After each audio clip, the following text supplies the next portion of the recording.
હું લાવી ગલ્લો લાવીશું બચત કરવા માટે. હા તે જાનો ફોડ્યો ને એટલે ફરીથી બતાય બ્લોકમાં.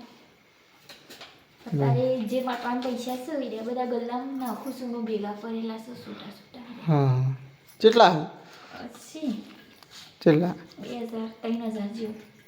એવું હા 2-3 હજાર. હા. એમાં મારો ભાગ ખરો?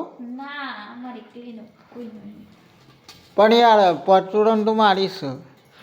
તે તો પછી લાવ્યો જે દાળનું ફોડે ને દાળ તમે પાછી આવી દીધી. તારે તો નાખું છું મારે. જો ગાય ચકો આજે ગલ્લો લાવીશ. હા. એ કહેશે કે મારે બચત કરવી છે. હવે જેટલી થાય છે એ જોઈએ એ જોઈએ પછી 2-3 આગળ. મહિનામાં હા પછી. Good night.